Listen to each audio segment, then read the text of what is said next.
Islamia university of Bahawalpur के अंदर 100 से भी ज़्यादा स्टूडेंट सोसाइटीज़ हैं जो स्टूडेंट्स के लिए मुख्तलिफ़ एक्टिविटीज़ कंडक्ट करवाती हैं। इन्हीं सोसाइटीज़ में से IEEE भी एक ऐसी सोसाइटी है जो स्टूडेंट्स के लिए मुख्तलिफ़ एक्टिविटीज़ ऑर्गेनाइज़ करवा रही हैं। IEEE सोसाइटी की अचीवमेंट्स क्या है, उनका पर्पज़ क्या है, आइए हम इस सोसाइटी के एडवाइज़र, को एडवाइज़र और इस सोसाइटी के अंदर जितने भी स्टूडेंट्स इन्वॉल्व हैं जो इसके अंदर काम कर रहे हैं उनसे हम तफसीली गुफ्तगू करते हैं और आपको बताते हैं कि वो इस सोसाइटी को कैसे रन कर रहे हैं।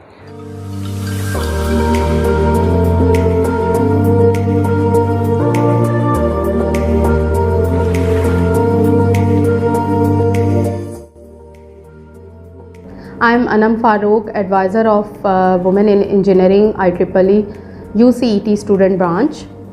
Y stands for Women in Engineering and is formed in 1994 internationally, and in 2013 in IUB. It was formed to empower women in the field of engineering to acquire different international projects, their scholarships, and to enhance their skills in their practical life. In past few years, as we have conducted Apex Congress, also we collaborate with the Lahore section in Tech Tehwar. Our goal is to facilitate the recruitment and retention of women in technical disciplines globally.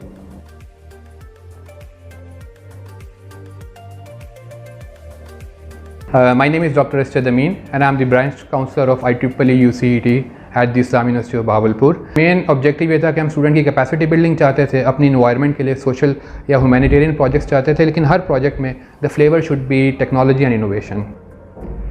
अस्सलामु अलैकुम, I am Mohammad Faaz Ashraf, general secretary IEEE UCET। इसमें क्या achieve करता है वो, उसमें अगर आप कंटेंट राइटर हो, आप कुछ नहीं आता, हमारे पास बेहतरीन कंटेंट राइटर हैं, हमारे पास वेब डिज़ाइनर हैं, हमारा खुद सोशल मीडिया मरहला है वो अचीव करता है, तो वो अपने आप को देखता है कि वो किस तरह एग्जिस्ट कर सकता है माशरे में। उसके लिए ये सोसाइटी आपको फंडिंग करती है। उसके अलावा अगर आपने स्कॉलरशिप लेनी है, स्कॉलरशिप के लिए आपको फंडिंग करती है। आपने अब्रॉड पढ़ने के लिए, उसके लिए भी आपको स्कॉलरशिप फ्राहम करती है। कंस्ट्रेंट्स तो बहुत सारे हैं। तो एक तो सबसे पहले वॉलंटियर बेसिस पे उनको कन्विंस करना is one of the toughest task. लेकिन जो लोग यहाँ पे आते हैं और अपने आप को एक इंटरनेशनल कम्युनिटी के साथ अटैच करते हैं और वो उसके फिर बेनिफिट जब उनको रियलाइज़ होते हैं तो वो बाद में उनको उसके एडवांटेजेस का आइडिया होता है। इसका विजन सबसे पहले बेसिक IEEE जो वर्ल्ड ओवर जो काम कर रही है वो स्टार्टिंग फ्रॉम प्रोटोकॉल्स देने से लेकर research up till student level काम कर रही है, और इसका विजन सिर्फ और सिर्फ just one liner which is the betterment for of humanity with innovation and technology. इसमें हमने हैंड सैनिटाइज़र, बायोगैस, हॉस्पिटल को पूरा टेली मेडिसिन पे लेके आना, इस तरह हमने कई पायलट प्रोजेक्ट्स बहावलपुर या उसकी विसिनिटी में एग्जीक्यूट करके दिखाए और अभी भी वो सक्सेसफुली एग्जीक्यूट या सक्सेसफुली रन हो रहे हैं। अस्सलामु अलैकुम, I am Mohammad Faaz Ashraf, general secretary IEEE UCET।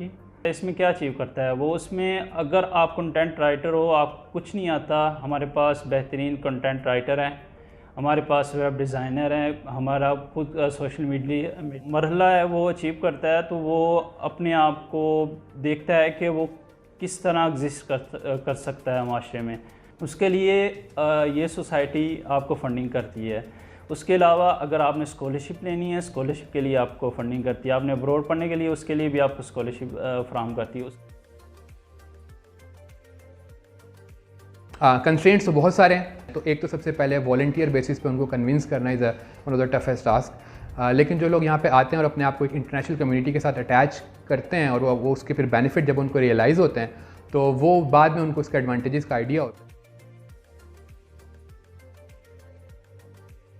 इसका विजन सबसे पहले बेसिक IEEE जो वर्ल्ड ओवर जो काम कर रही है वो स्टार्टिंग फ्रॉम प्रोटोकॉल्स देने से लेकर research up till student level काम कर रही है, और इसका विजन सिर्फ और सिर्फ just one liner which is the betterment for of humanity with innovation and technology. इसमें हमने हैंड सैनिटाइज़र, बायोगैस, हॉस्पिटल को पूरा टेली मेडिसिन पे लेके आना, इस तरह हमने कई पायलट प्रोजेक्ट्स बहावलपुर या उसकी विसिनिटी में एग्जीक्यूट करके दिखाए और अभी भी वो सक्सेसफुली एग्जीक्यूट या सक्सेसफुली रन हो रहे हैं।